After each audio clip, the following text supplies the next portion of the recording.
सबसे strongest batting liner जिस team की थी साउथ अफ्रीका, उसके खिलाफ भी क्या किया इन्होंने?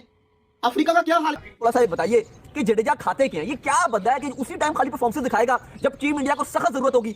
और उनके फिर स्पिनर्स देख लें, स्पिन बॉलिंग देख लें, उनकी अमेजिंग स्पिन बॉलिंग है। उन्होंने दबा के रखा हुआ था, कुलदीप और जडेजा ने हिलने भी नहीं दिया। भारत और साउथ अफ्रीका का मुकाबला जो था, एक बड़ा मुकाबला होना चाहिए। और ये दुनिया के सारे बड़े प्लेयर्स कह चुके हैं कि यार one of the best player तीनों फॉर्मेट का है इस टाइम। कोई भी बॉलर जो तीनों फॉर्मेट का सबसे जडेजा जो है ना, अगर उसको इस तरह की पिच मिलती है ना, वो बॉल को एयर के अंदर थोड़ा तेज भी करता है और मार के करता है वो लड़का। तो उसका ग्रिप भी ले होता है, इवन की ड्रिफ्ट भी होता है, और अच्छा ग्रिप लेके टर्न बड़ा जबरदस्त होता है। जिस स्पीड से बॉलिंग कर रहा है, जिस लाइन से बॉलिंग कर रहा है, मेरे ख्याल में उसकी जितनी भी तारीफ की जाए वो कम है।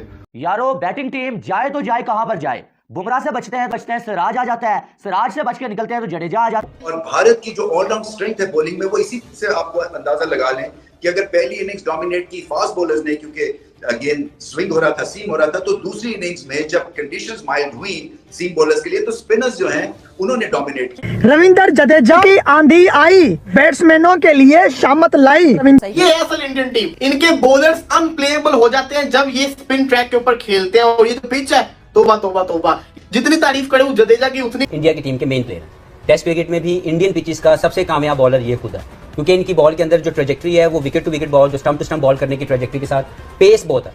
Number 1, number 3 for 7 63 for 7 effectively. और मेरे ख्याल से विकेट मुश्किल बल्लेबाजों के लिए नजर बजाबते तौर पे आ रही है, लेकिन यहाँ एग्जीक्यूशन का भी मसला रहा है, जिस तरह बल्लेबाजों ने अपने आप को इस विकेट के ऊपर अप्लाई किया। लेकिन इंडिया के पास स्पिन डिपार्टमेंट की जो सुप्रीमेसी थी वो इटसेल्फ एविडेंट है यहाँ परफॉर्मेंस के अंदर, कि साउथ अफ्रीका को समझ ही नहीं आ रही कि भाई साहब हम अगला रन कहां से लेंगे। ये तो बवूमा रेजिस्टेंस दिखा रहा है। मार्को हैंसन ने भी एक छक्का लगा दिया तो थोड़ा सा ये अनकंफर्टेबल जोन से निकला है, वरना वन पॉइंट ऑफ टाइम तक तो मैं ये सोच रहा था कि भाई साहब ये 60-70 रन पे ही ना कहानी निपट जाए साउथ अफ्रीका की। बट फिनोमिनल टर्न अराउंड, और इस तरह का टर्न अराउंड इंडिया से इन ऑल ऑनेस्टी सरप्राइजिंग भी नहीं लगता। जब आपने 159 पे साउथ अफ्रीका को आउट किया एक बजाब्ते तौर पे बेटर बैटिंग कंडीशंस में, तो जब कंडीशंस डिटोरिएट, हालांकि जिस तरह डिटोरिएट हुई हैं उतना जल्दी लोगों ने एक्सपेक्ट नहीं किया था कि डिटोरिएट हो, शायद ये इंडियन मैनेजमेंट ने भी एक्सपेक्ट नहीं किया था कि इतना जल्दी डिटोरिएट हो।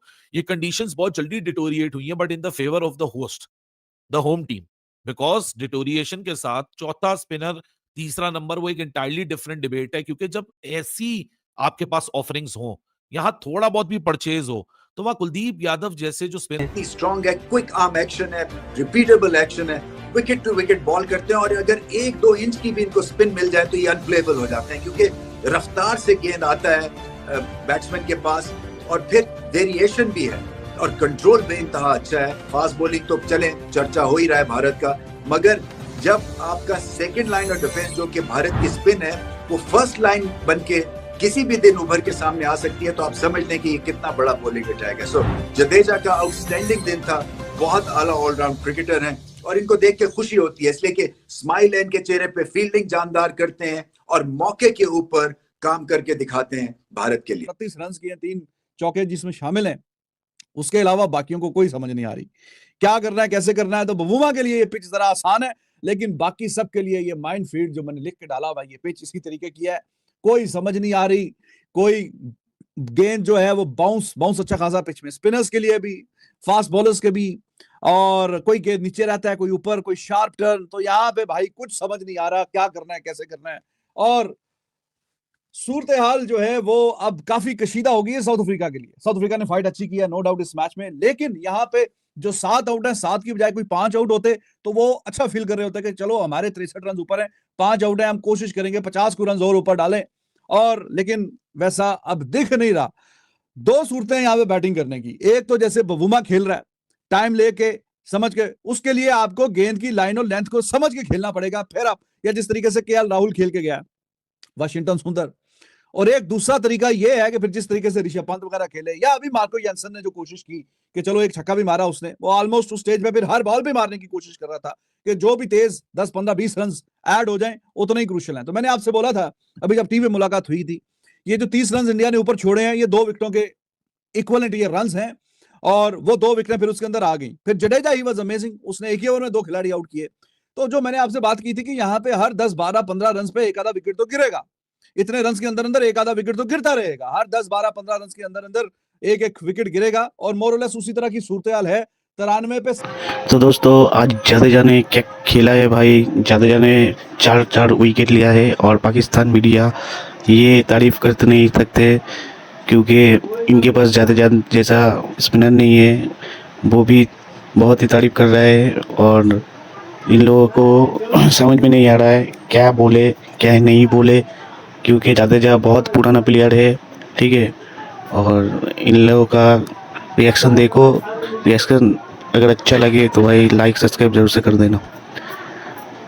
जय हिंद, वंदे मातरम। नहीं रहेगा। इंडिया को इंडिया में चैलेंज करना इतना आसान नहीं होगा। माना कि न्यूजीलैंड ने कर दिया, वो अर्ली डेज थे। अभी देखें ये इतना तेज है ना गौतम गंभीर जिसका नाम है, इसको पता है कि इसने सारे खाने जो है फिट रखने हैं। लेकिन एक आपने याद रखना है, कोई प्रेडिक्शन विडिक्शन नहीं होती, कोई गेम रीडिंग नहीं होती, सिर्फ उठाना पॉलिसी होती है, चाटू पॉलिसी हो, ये होता है मैच है। ये स्पिन सुपरमेसी से साउथ अफ्रीका ने वैसे ही नहीं बचना था, लेकिन जितनी भी थोड़ी बहुत कसर साउथ अफ्रीका के साइमन हार्मर और मार्को यंसन ने एक उम्मीद दिलाई कि जी 30 पे हमने लिमिट कर लिया। साउथ अफ्रीका ने इवन स्टीवंस कर दिया ईडन गार्डन्स पे। इंडिया अपनी बैटिंग आउटकम से डिसअपॉइंट जरूर होगा, लेकिन डे एंड पे डिसअपॉइंट नहीं होगा, क्योंकि अब जो सिचुएशन बन गई है, लोग बोल रहे थे ये 4 दिन नहीं तो चलो 3 दिन में खत्म हो जाएगा, ये कल सुबह खत्म होने जा रहा है टेस्ट मैच। मतलब what a turn around, tables has been turned.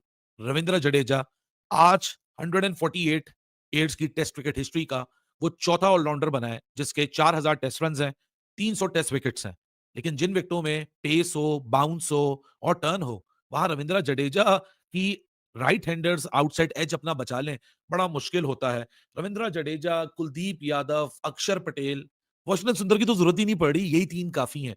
मतलब 93 फॉर 7 पे लिमिट कर दिया है साउथ अफ्रीका को। अभी थोड़ा सा टाइम इनको मिल जाता ना, आधा 1 घंटा और मिल जाता, ये साउथ अफ्रीका आज बंडल होने जा रहा था एक ही सेशन के अंदर। What a turn around bye them, क्या टेबल्स को टर्न किया है। कंडीशंस अपनी जगह, लेकिन स्किल की जो एग्जीक्यूशन होती है वो बहुत इंपॉर्टेंस होल्ड करती है। ऋषभ पंत कैप्टनसी कर रहा है और एक और level of entertainment advance level पे चली गई है कि जहां ऋषभ पंत पीछे से चर्पिंग अराउंड, अच्छा ये बवूमा को ये डाल दे, उसको ये डाल दे, वो काउंटर कर रहा था, उसको बोल रहा है you are covering on the line. So एक एंटरटेनमेंट अपनी जगह पे लगी हुई, बट फिनोमिनल परफॉर्मेंस यार। कहीं ब्लंडर अगर इंडिया से हो भी जाता है तो एक डिपार्टमेंट से दूसरे डिपार्टमेंट में इतनी तगड़ी स्ट्रेंथ है कि वो फिर ओपोनेंट को आसानी से अपने शिकंजे से जाने नहीं देते। 90 साउथ अफ्रीका के, लेकिन विकेटें 7 खो चुके हैं। हाँ, बवूमा, द लॉर्ड बवूमा मौजूद है, लेकिन बाकी कोई विकेटें अब ज्यादा बची नहीं।